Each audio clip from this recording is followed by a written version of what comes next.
American people and to the world.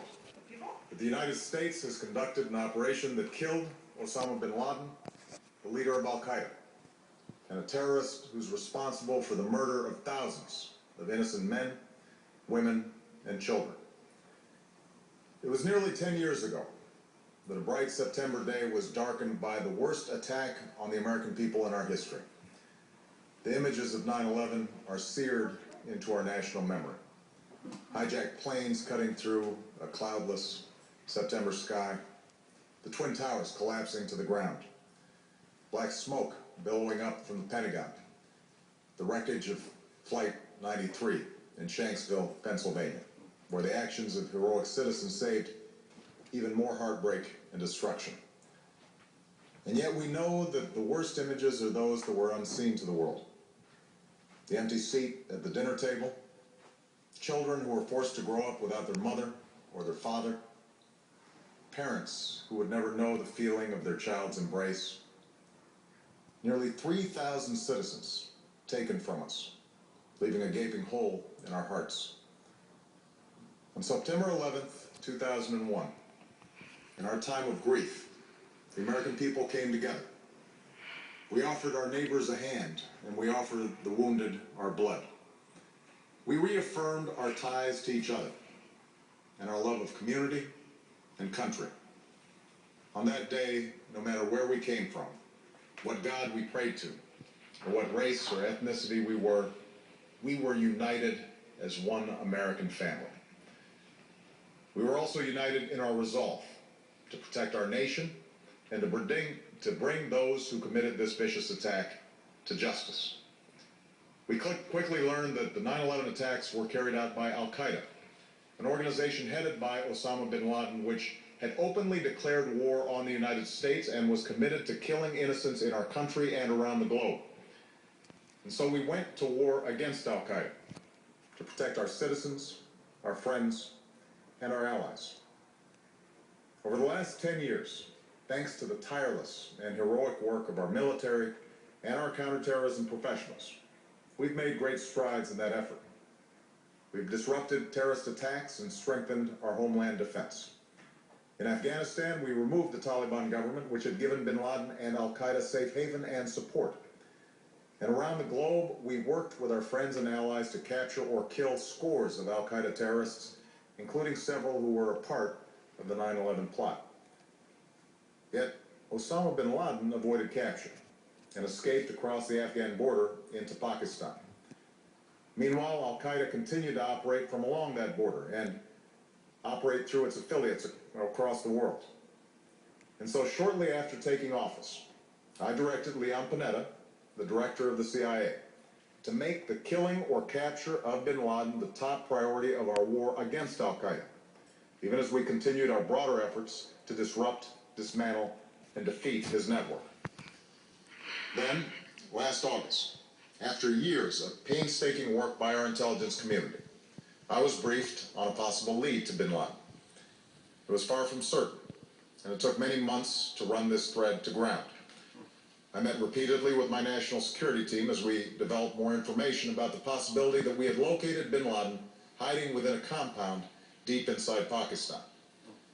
And finally, last week, I determined that we had enough intelligence to take action and authorized an operation to get Osama bin Laden and bring him to justice.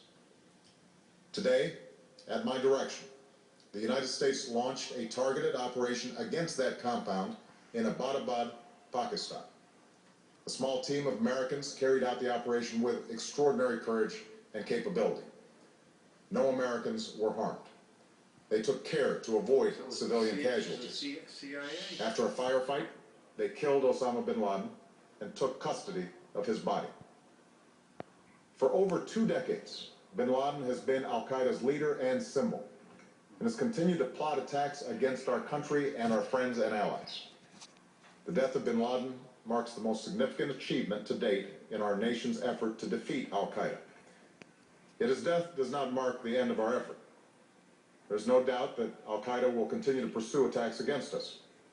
We must, and we will, remain vigilant at home and abroad. As we do, we must also reaffirm that the United States is not and never will be at war with Islam. I've made clear, just as President Bush did shortly after 9/11, that our war is not against Islam, because bin Laden was not a Muslim leader. He was a mass murderer of Muslims. Indeed, Al-Qaeda has slaughtered scores of Muslims in many countries, including our own. So his demise should be welcomed by all who believe in peace and human dignity. Over the years, I've repeatedly made clear that we would take action within Pakistan if we knew where bin Laden was. That is what we've done. But it's important to note that our counterterrorism cooperation with Pakistan helped lead us to bin Laden and the compound where he was hiding. Indeed, bin Laden had declared war against Pakistan as well and ordered attacks against the Pakistani people. Tonight, I called President Zardari, and my team has also spoken with their Pakistani counterparts. They agree that this is a good and historic day for both of our nations. And going forward, it is essential that Pakistan continue to join us in the fight against Al-Qaeda and its affiliates. The American people did not choose this fight. It came to our shores and started with the senseless slaughter of our citizens. After nearly 10 years of service, struggle, and sacrifice, we know well the costs of war. These efforts weigh on me every time I, as Commander-in-Chief, have to sign a letter to a family that has lost a loved one, or look into the eyes of a service member who's been gravely wounded. So Americans understand the costs of war. Yet, as a country, we will never tolerate our security being threatened, nor stand idly by when our people have been killed. We will be relentless in defense of our citizens and our friends and allies. We will be true to the values that make us who we are. And on nights like this one, we can say to those families who have lost loved ones to Al-Qaeda's terror, justice has been done. Tonight, we give thanks to the countless intelligence and counterterrorism professionals who've worked tirelessly to achieve this outcome. The American people do not see their work, nor know their names. But tonight, they feel the satisfaction of their work and the result of their pursuit of justice. We give thanks for the men who carried out this operation, for they exemplify the professionalism, patriotism, and unparalleled courage of those who serve our country.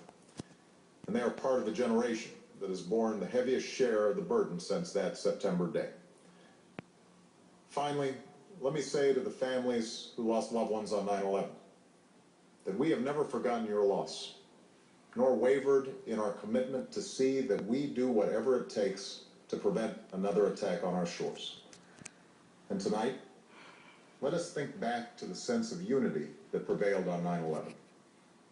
I know that it has at times frayed. Yet today's achievement is a testament to the greatness of our country and the determination of the American people. The cause of securing our country is not complete, but tonight we are once again reminded that America can do whatever we set our mind to. That is the story of our history. Whether it's the pursuit of prosperity for our people, or the struggle for equality for all our citizens, our commitment to stand up for our values abroad, and our sacrifices to make the world a safer place. Let us remember that we can do these things not just because of wealth or power, but because of who we are. One nation, under God, indivisible, with liberty and justice for all. I'd like Thank to you. hear more about May God how bless they you. captured them. And may God bless the United States of America. It sounds to me like